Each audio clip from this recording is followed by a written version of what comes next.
Eran las 8 cuando desembarcamos. Paseamos unos momentos por la orilla, disfrutando del crepúsculo, y luego nos dirigimos a la posada, desde donde contemplamos la hermosa vista del lago, bosques y montaña, que envueltas en la oscuridad aún mostraban sus negros perfiles. El viento, que casi había cesado por el sur, se levantó ahora con una gran violencia desde el oeste. La luna alcanzó su cenit, empezaba a descender ante ella, las nubes corrían más veloces que el vuelo de los buitres, y nublaban sus rayos en las aguas del lago que se reflejaba al atareado firmamento de manera aún más bulliciosa, pues las olas empezaban a crisparse y de pronto cayó una fuerte tormenta de agua. Yo había permanecido tranquilo a lo largo de todo el día, pero en cuanto la noche difuminó la forma de las cosas, me asaltaron mis temores. Alerta y lleno de ansiedad, empuñaba con la mano derecha una pistola que llevaba escondida en el pecho. El más leve ruido me aterrorizaba, pero decidí que iba a vender cara mi vida y que no abandonaría la lucha que se avecinaba hasta que a mi adversario o yo callaremos. Elizabeth observó mi agitación en silencio. Durante algún tiempo, por fin dijo: ¿Qué te intranquiliza, mi querido Víctor?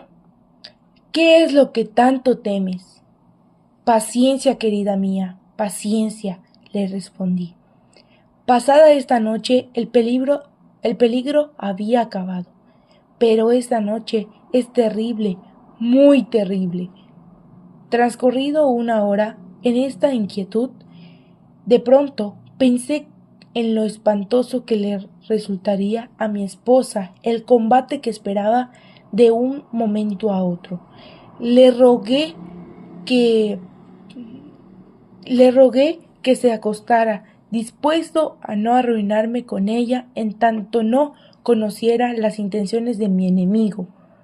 Me quedé solo y continué durante un tiempo paseando los pasillos de la casa y examinando cada rincón que pudiera servirle. Descondrijo a mi adversario.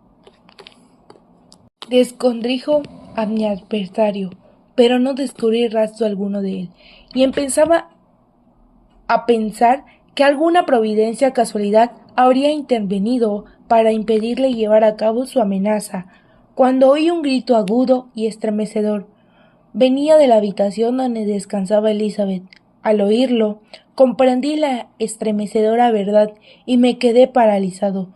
Noté cómo la sangre me corría por las venas y me ardía en las puntas de los dedos. Un instante después escuché un nuevo grito y corrí hacia la alcoba. ¡Dios mío! ¿Cómo no morí entonces? ¿Por qué me halló aquí narrando la destrucción de mi mayor esperanza y la muerte de mi pobre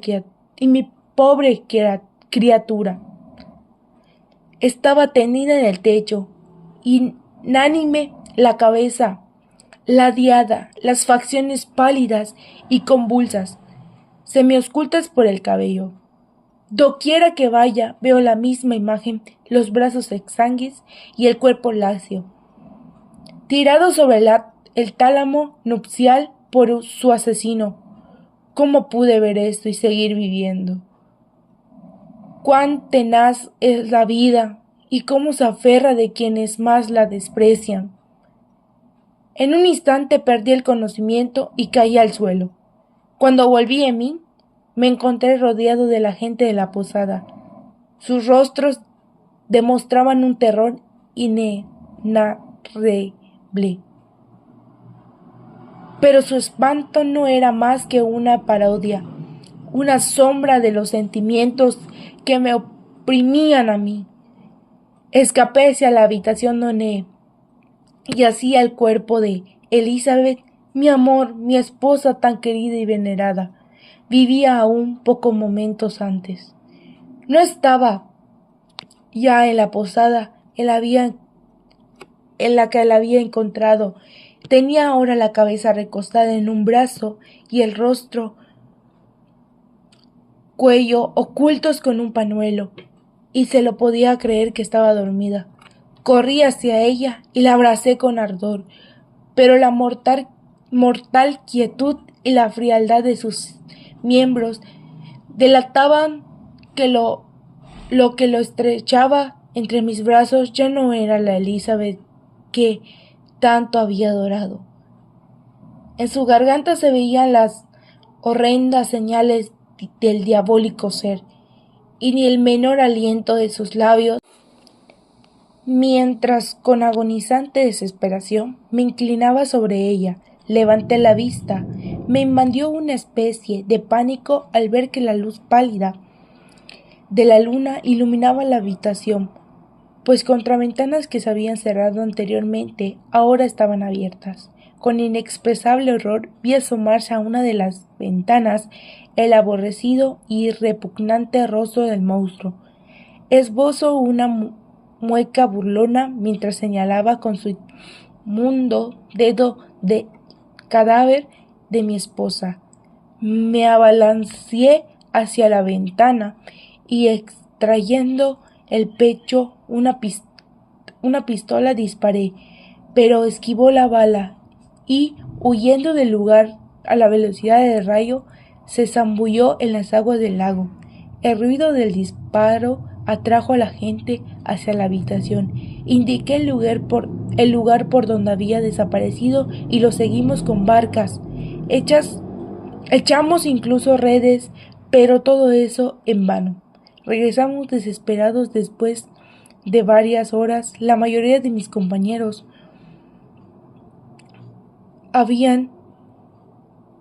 se habían ido, de que el fugitivo era fruto de mi imaginación.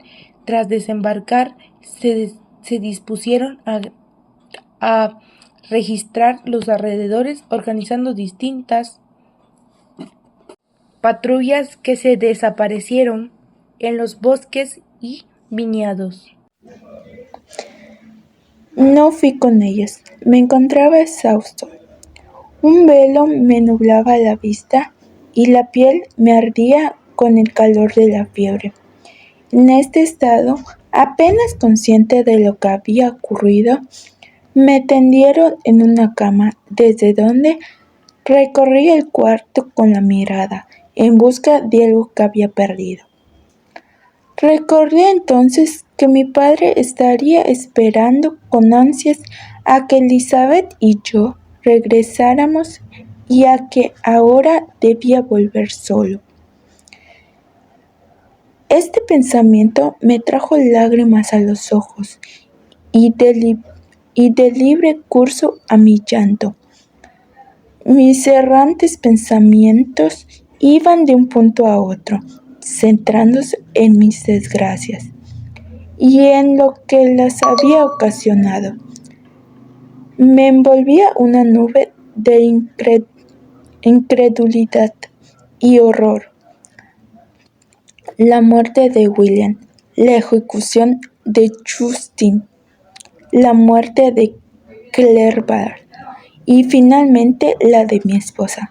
Ni siquiera sabía si el resto de mis familiares se encontraban a salvo de la maldad del villano. Quizá mi padre se agitaba ya entre las manos asesinas de Ernest. Yacía inerte a sus pies. Esta idea me hizo estremecer y me devolvió a la realidad. Me levanté y decidí volver a Ginebra de inmediato. No había caballos disponibles y tuve que hacer el viaje a través del lago. Aunque el viento no era favorable y llovía torrencialmente. Sin embargo, apenas había amanecido y podía confiar en estar en casa por la noche. Contraté algunos remeros y yo mismo tomé uno de los remos, pues siempre había notado que el ejercicio físico paliaba los sufrimientos del espíritu. La lluvia había cesado unos instantes y vi a los peces jugando en el agua, igual que lo había hecho pocas horas antes bajo la mirada de Elizabeth. Nada hay tan doloroso para la mente humana como un cambio brusco y profundo. Podría brillar el sol o las nubes ensombrecer el cielo. Para mí ya nada podía volver a ser lo mismo que el día anterior. Un infame me había arrebatado todas mis esperanzas de felicidad. No habrá habido jamás criatura tan desgraciada como yo. Suceso tan espeluznante es único en la historia del hombre. Pero ¿para qué narrar los acontecimientos que siguieron a esta tragedia? El horror ha llegado. Toda mi vida había llegado el punto culminante del sufrimiento, y lo que resta no puede más que aburrirle. Uno a uno me fueron arrebatados aquellos a quienes amaba, y me quedo. No tengo ya fuerzas y explicaré lo que queda de mi horrenda narración en pocas palabras. Llegué a Ginebra. Mi padre y Ernest aún vivían, pero el primero se hundió ante la tragedia nueva que traía. Como le recuerdo, padre bondadoso y amable. La luz huyó de sus ojos, pues había perdido a aquella a quien adoraba, Elizabeth, su sobrina, más que una hija para él, a la cual quería con todo el cariño que siente un hombre que próximo el fin de sus días y teniendo pocos seres a quienes dedicar su afecto, se aferra con mayor intensidad a aquellos que le quedan.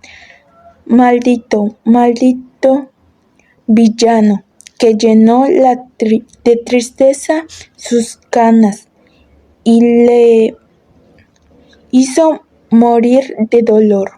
No podía vivir bajo el tormento de los horrores que se acumulaban en torno suyo.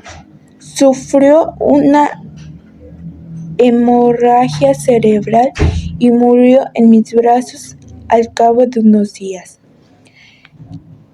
¿Qué fue entonces de mí? No lo sé. Perdí la noción de todo y me vi envuelto en cadenas y tinieblas. Soñaba a veces que con los amigos de juventud vagaba por algunas. Esté usted seguro, dijo, de que no ahorraré esfuerzos para encontrar al villano. Le quedó muy agradecido, respondí. Escuché, pues, la declaración que voy a hacer. Es verdad, una historia tan extraña. Temería que usted no me creyera, y no ser que hay algo en las verdades, por insólitas que parezcan, que fuerzan la convicción. Mi relato es demasiado coherente como para que puedan tomarse por un sueño, y no tengo el motivo para mentir. De esa forma me dirijo a él con voz tranquila, pero seria. Había demasiado por perseguir. Me destructor hasta la muerte, y de ese propósito calmaba mi angustia. Me reconciliaba un poco con la vida. Narré mi historia brevemente, pero con firmeza y precisión, donde las fechas exactas, sin desviarme del tema, para lamentarme de los hechos. Al principio, al magistrados demostraba una tal concedualidad, pero a medida que proseguía, escucharon con mayor atención e interés. Hubo un momento en el que vi extremadamente, otro, en que su rostro denotaba un vivo asombro, excelente de escapismo. Al concluir mi letra dije, este es el ser al que causó, en cuya detención el castigo le ruego ejerza su máxima autoridad. Es su deber como magistrado y creo y como espero que sus sentimientos como hombre no rehusarán a cumplir con él con esta ocasión.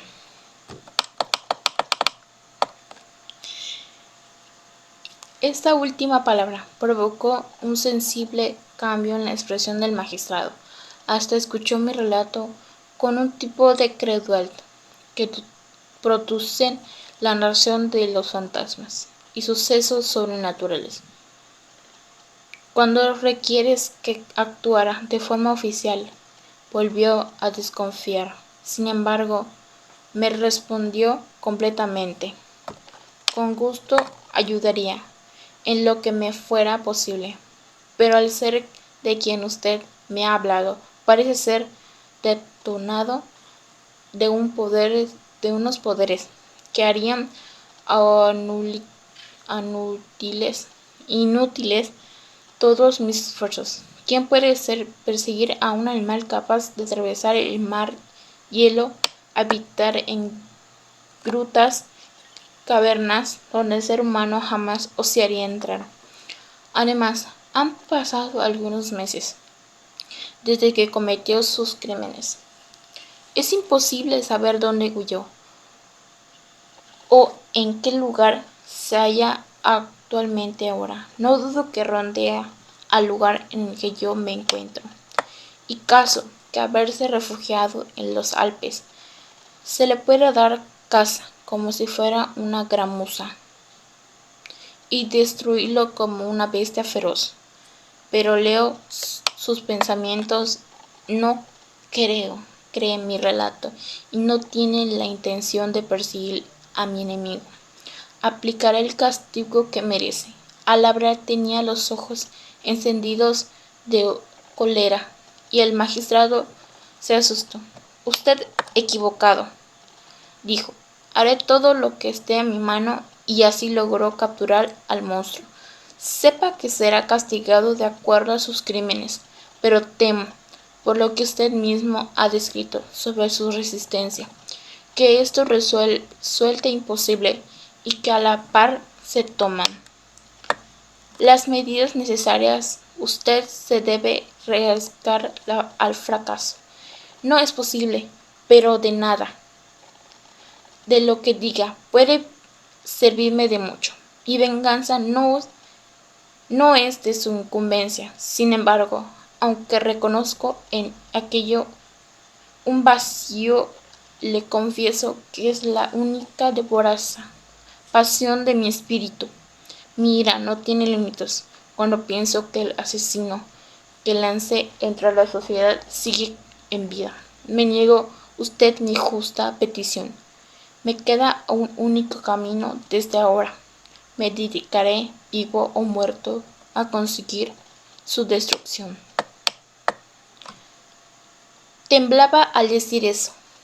Mi actitud debía resumar aquel mismo frenesis y altivo fantasma que dice tenían los antiguos mártires, para que un magistrado gibeliano, cuyo pensamiento es muy lejos de los ideales heroísmos, esta grandeza de espíritu debía asemejarse mucho a la locura. Intento apaciguarme como haría una niñera con una criatura y hecha como relato de los afectos del delirio. Por tal, exclamé, este endiosado, con su sabiduría, más cuando ignorancia demuestra. Calla, no sabe lo que dice. Salí a la casa tembloroso e irrescurando y me retiré a pensar en otros medios de acción. Argumento de la obra. El fragmento pertenece a Frankenstein por Mary Shelley. En él, Víctor Frankenstein narra los sucesos posteriores a su boda con Elizabeth, marcada por una tragedia. Su esposa es asesinada por el monstruo que Víctor creó. Esto desata en él un sentimiento de venganza y desesperación mientras persigue al monstruo, al tiempo que enfrenta el rechazo y la incredulidad de la sociedad. Tema. El tema principal es la tragedia derivada de la ambición desmedida y conciencias de desafiar los límites de la naturaleza. Se destacan subtemas como la soledad, la venganza, la pérdida de la culpa, las repercusiones éticas de los actos humanos, sentimientos expuestos en la obra. Los sentimientos predominantes son la desesperación, la culpa, el dolor por la pérdida, la ira, el anhelo de venganza. También hay momentos de amor trágico y nostalgia. Tipo de narrador.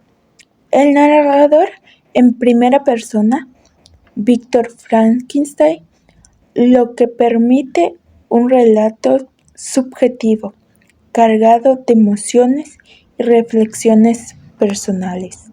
Hablaremos de la descripción de los personajes. Víctor Frankenstein. Víctor Frankenstein es un científico atormentado, lleno de culpa y consumido por el deseo de la venganza. Su personalidad es basada completamente marcada por la obsesión y el remordimiento.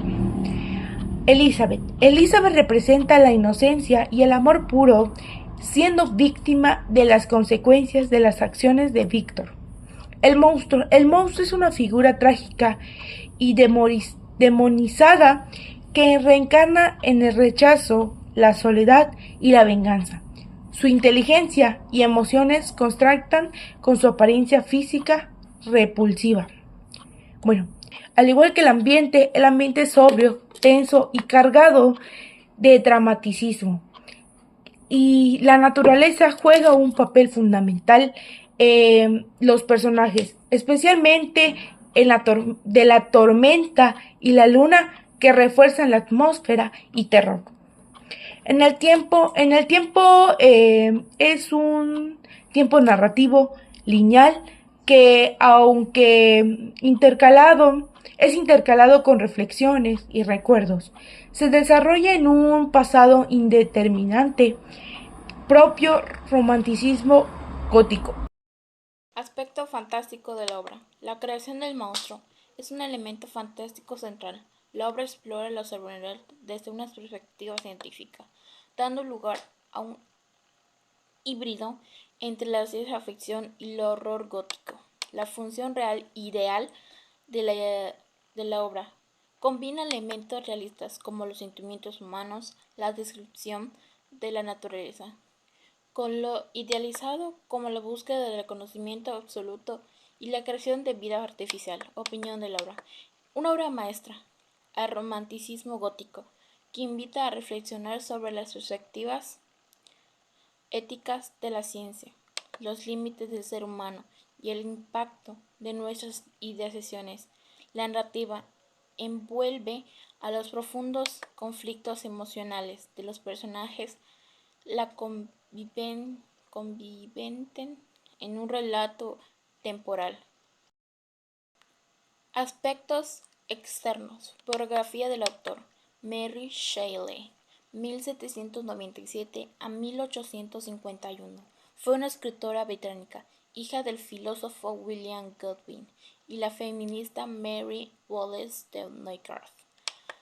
A los 18 años, escribió Frankenstein, considerada una de las primeras novelas científicas de ficción. Su vida estuvo marcada por tragedias personales que fluyó en sus obras. Corriente literaria. Las obras pertenecen al romanticismo gótico. Combina la extensión de los sentimientos y la naturaleza con los elementos sobrenaturales, oscuros y aterradores. Contexto histórico. Escribe en 1818, una época marcada por avances científicos y la revolución industrial. La obra refleja las preocupaciones estéticas, filosóficas sobre el progreso científico, cuestionando el papel del ser humano en la creación y la destrucción de la vida. Beneficios de conocer novelas del siglo XIX. Ofrecen conocimiento histórico y cultural. Al igual, reflejan contextos como la revolución industrial y los valores de la época. Igual, fomenta el análisis crítico al plantear dilemas morales y sociales. Prejuicios de guiarse por la ficción. Las obras literarias pueden idealizar o dramatizar situaciones llevándose a perspectivas irreales. Ejemplo, justificar relaciones tóxicas basándose en personajes románticos, como Heathcliff de Cumbres Borrascosas. Beneficios al contrastar el contexto.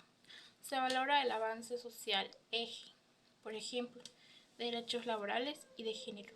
Reconocimiento de problemas universales como desigualdad y alienación sigue vigentes. Recepción del videoblog. Es positivo por la claridad y la relevancia del contenido. Sus sugerencias para concluir, más ejemplos visuales y contextos actuales para hacerlo más dinámico.